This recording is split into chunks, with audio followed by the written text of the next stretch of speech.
Hello students. बेटा last class में आपने पढ़ा तीन टाइप की अलग अलग प्रॉब्लम्स कैसे करते हैं यूनिट्स और डायमेंशन के ऊपर।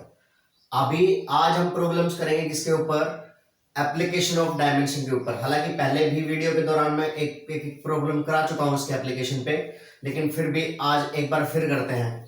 चलिए जी शुरुआत करते हैं। सबसे पहले प्रॉब्लम्स किसके ऊपर बेटा? Application of dimension formula. Application of dimension formula. Dimension formula देखिए जी, तीन एप्लीकेशन बताई थी। पहली एप्लीकेशन थी किसी भी इक्वेशन को चेक करना हो कि वो करेक्ट है या नहीं। इसमें बताया था principle of homogeneity of dimension. अगर कोई भी इक्वेशन डायमेंशनली करेक्ट है तो उसके हर एक टर्म का डायमेंशन क्या होगा बेटे? सेम होगा। ठीक है जी, चलिए जी करते हैं। फॉर एग्जाम्पल हमारे पास एक इक्वेशन है आइंस्टीन की energy mass equation, E is equal to m c का square. E energy, M mass, C speed of light. हमें ये चेक करना है क्या ये इक्वेशन डायमेंशनली करेक्ट है या नहीं। ठीक है, चलिए जी बेटा एनर्जी जो होती है उसकी क्या यूनिट होती है? हमें पता है एनर्जी कोई भी हो किसी भी तरह की उसकी यूनिट होती है mL2T माइनस। बेटा राइट हैंड साइड पे मास का डायमेंशन फॉर्मूला होता है क्या हमारा? M। C स्पीड है, स्पीड का डायमेंशन फॉर्मूला होता है LT माइनस 1, लेकिन उसका स्क्वायर करेंगे तो ये क्या आएगा हमारे पास? L2T माइनस 2, यानी कि हमारे पास डायमेंशन फॉर्मूला आया ML2T माइनस 2। देखिए लेफ्ट हैंड साइड और राइट हैंड साइड दोनों का डायमेंशन फॉर्मूला हमारा क्या है? सेम है। दोनों का डायमेंशन फॉर्मूला हमारा सेम है, इसलिए हम बोलेंगे ये इक्वेशन डायमेंशनली कैसी है बेटा? करेक्ट है। ठीक है, और एग्जांपल देख सकते हो आप इसका। जैसे हमारे पास एक स्पीड, एक फॉर्मूला गिवन है v is equal to under root 2 capital G capital M divide by R। ये हमारे पास एक फॉर्मूला गिवन है।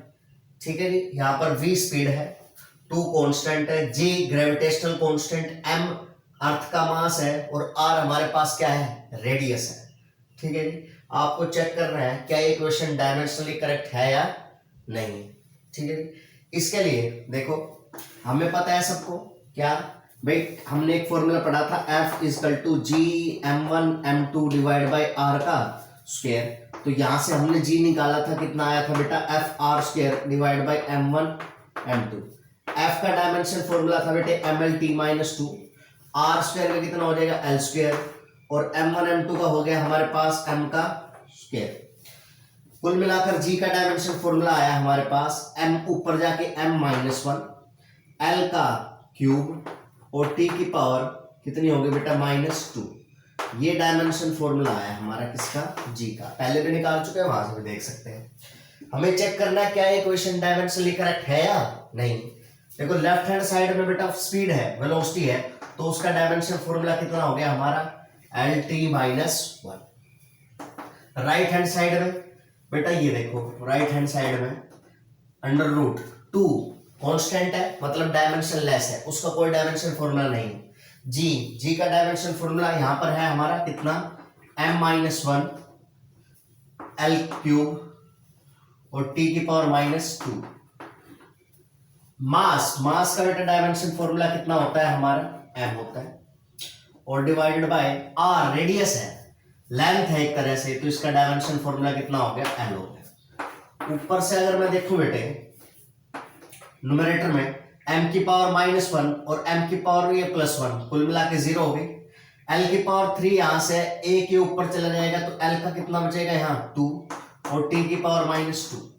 अंडर रूट निकालेंगे तो यहां से क्या आ जाएगा हमारा? LT minus 1।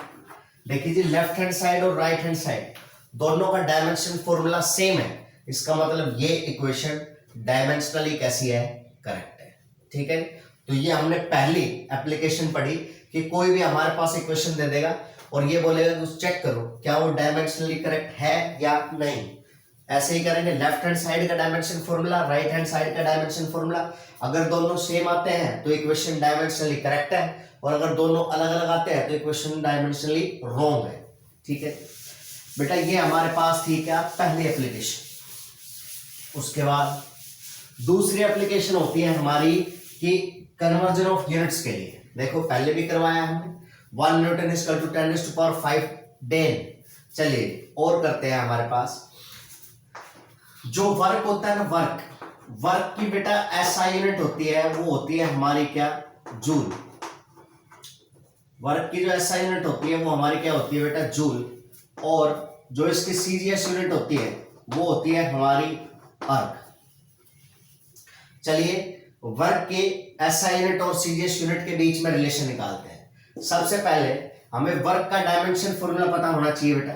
तो हमें पता है वर्क का डायमेंशन फॉर्मूला जो होता है वो कितना होता है बेटे, mL2T-2। जो वर्क का होता है वही एनर्जी का होता है, ठीक है। डायमेंशन फॉर्मूले से हमें पता है ये वर्क का डायमेंशन फॉर्मूला हो गया।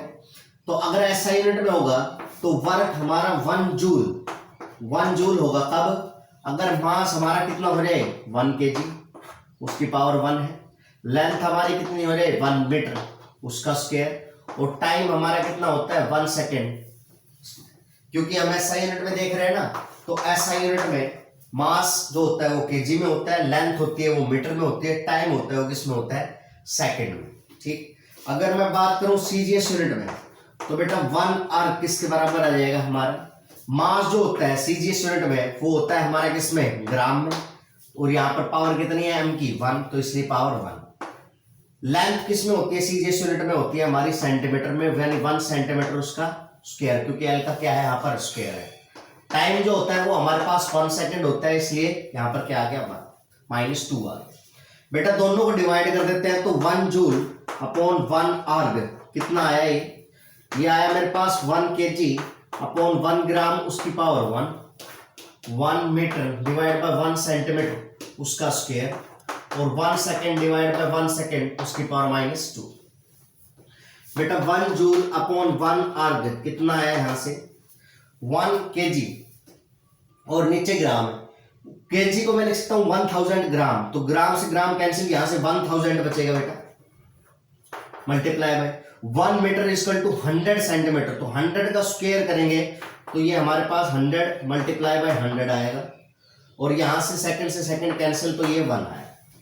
1 2 3 4 5 6 7 कुल मिलाकर हमारे पास क्या फॉर्मूला आया बेटा, कुल मिलाकर हमारे पास फॉर्मूला आया 1 joule divide by 1 erg is equal to कितना आया बेटे 10⁻7। तो क्या मैं कह सकता हूं 1 जूल क्रॉस मल्टीप्लाई करेंगे will be equal to 10⁻7 args. ये रिलेशन निकाल दिया किसके हेल्प से, with the help of this dimension formula. ये हमारे डायमेंशनल फॉर्मूले की सेकंड एप्लीकेशन है, ठीक है जी। तो सेकंड एप्लीकेशन से हमने क्या कैलकुलेट कर दिया है, रिलेशन किस किस के बीच में, जूल और आर्ग्स, यानी कि SI unit and CGS unit of work. जो लास्ट एप्लीकेशन होती है इसकी वो होती है भाई वेरी इंपॉर्टेंट, आपकी 11th क्लास में हम बहुत जगह करेंगे ऐसा कि बार बार नए फॉर्मूले ड्राइव करने के लिए यूज करेंगे किसका, डायमेंशन फॉर्मूले का। चलिए यहां पर शुरुआत करते हैं। मान लीजिए हमारे पास एक क्वेश्चन है, क्वेश्चन कह रहा है the wavelength lambda of an electron, the wavelength of an electron depends on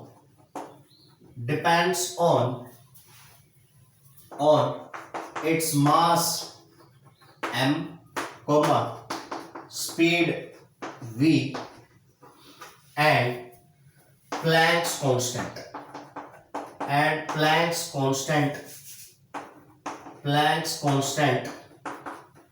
h.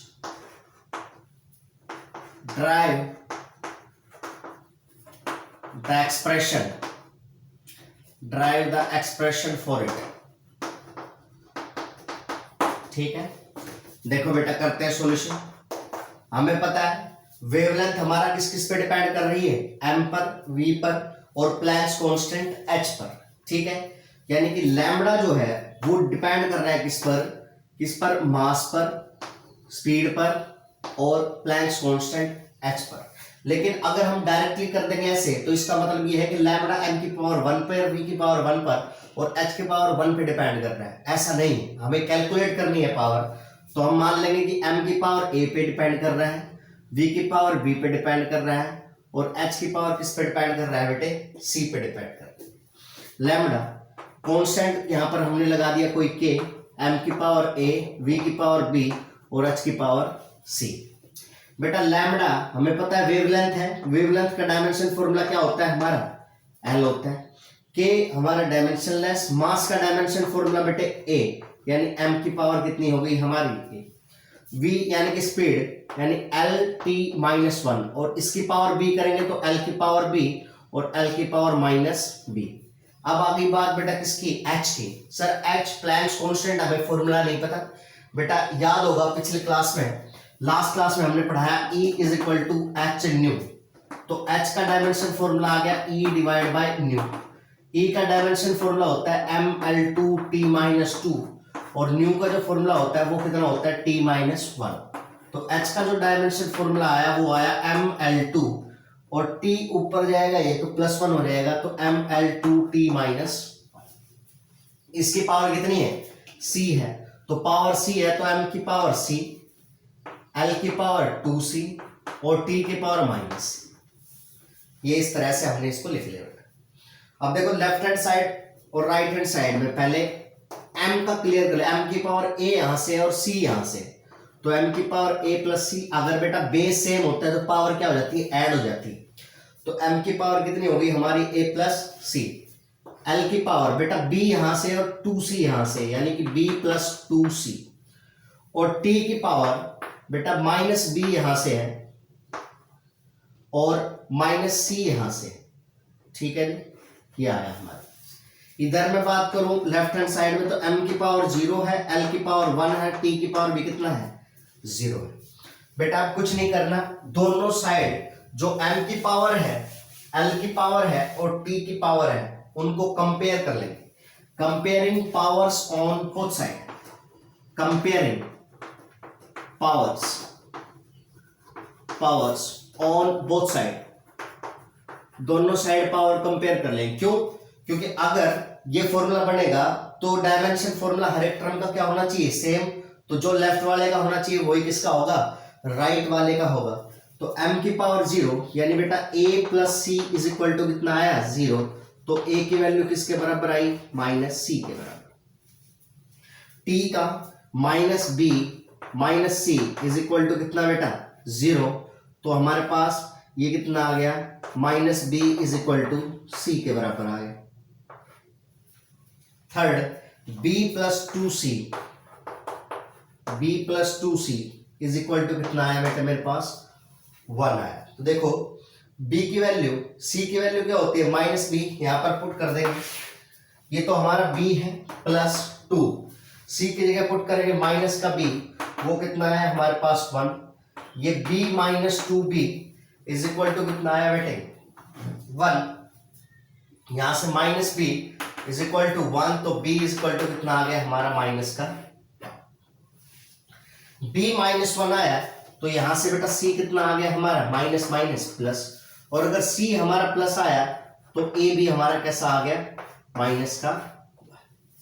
तो कुल मिलाकर लैम्बडा जो फॉर्मूला है तो वो कितना आ जाएगा बेटा, lambda is equal to k कोई कांस्टेंट है, m की पावर a कितनी आई है यानी कि माइनस 1, v की पावर b यानी वो भी कितनी माइनस 1, और बेटा h की पावर c यानी कि कितना प्लस 1, ये हमारे पास 1।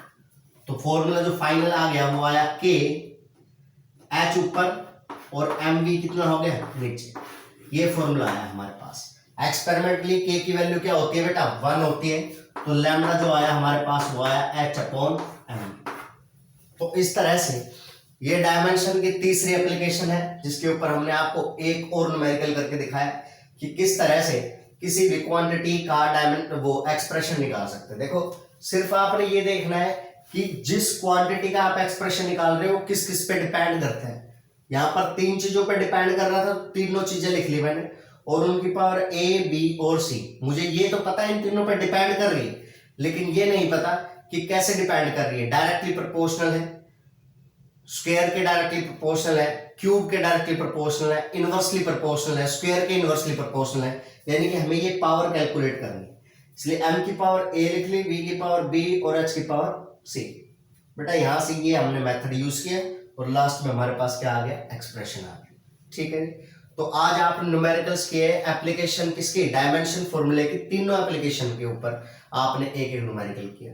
बुक से आप कोई भी प्रॉब्लम अब आप क्या कर सकते हो, सोल्व कर सकते हो। एक स्पेशल टाइप का क्वेश्चन है यहाँ पर, कई बार पूछ लेता है, वो क्या है बेटे, देख लेते हैं एक बार।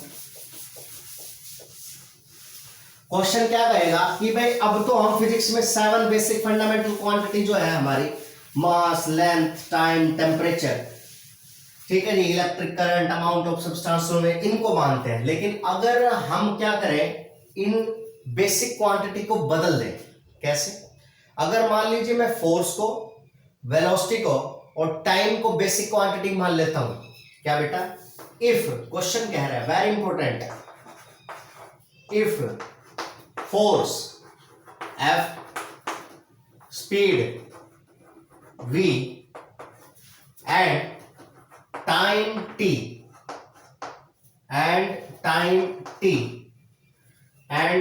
T are considered as basic quantities, अगर इनको ही बेसिक मान लिया जाए, basic quantities, find the dimension formula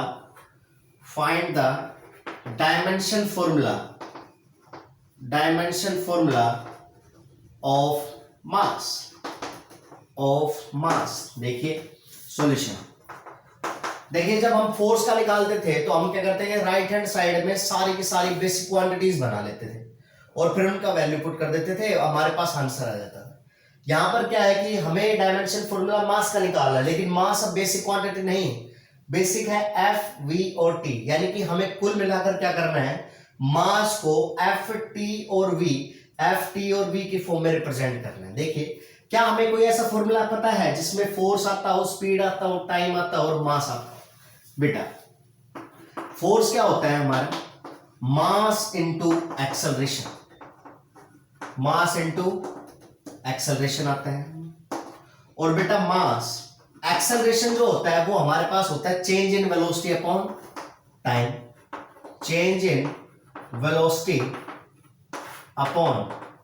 time, और इधर क्या आया हमारे पास, फोर्स बेसिक है एक साइड ले जाओ, टाइम बेसिक है एक साइड ले जाओ, चेंज इन वेलोसिटी यानी कि स्पीड भी है बेसिक है हमारा, तो एक साइड ले जाओ। तो कुल मिलाकर बेटा यहां से हमारे पास डायमेंशन फॉर्मूला क्या आ गया, फोर्स का डायमेंशन फॉर्मूला आया एफ, मास का डायमेंशन फॉर्मूला एम, जो हमें निकालना है, मास का तो हमें पता नहीं है तो मास का, चेंज इन वेलोसिटी का डायमेंशन फॉर्मूला होता है हमारा LT-1, और टाइम LT-1 तो तब होता है जब बेसिक हमारा लेंथ और टाइम हो। यहां पर हमारा बेसिक क्या है, खुद वेलोसिटी ही बेसिक है, तो इसका डायमेंशन फॉर्मूला क्या, v, और टाइम का डायमेंशन फॉर्मूला क्या, तो बेटे मास का डायमेंशन फॉर्मूला क्या आया हमारे पास, यहां से f, साथ में t और v नीचे आएगा तो v की पावर माइनस, ये हमारे पास आया मास का डायमेंशन फॉर्मूला, किसके फॉर्म में, इन तीनों बेसिक फंडामेंटल क्वांटिटी फॉर्म में। क्वेश्चन ने किया क्या है कि जो 7 बेसिक क्वांटिटी उनको ही बदल दिया है, अब बेसिक क्वांटिटी मास, लेंथ, टाइम वगैरह नहीं है, अब बेसिक क्वांटिटी फोर्स है, स्पीड है और टाइम है। ठीक है, तो हमें मास को पहले इन तीनों की फॉर्म में रिप्रेजेंट करना पड़ेगा। इसके लिए मुझे याद था ये फॉर्मूला मैंने यूज कर लिया, force equal to mass into acceleration.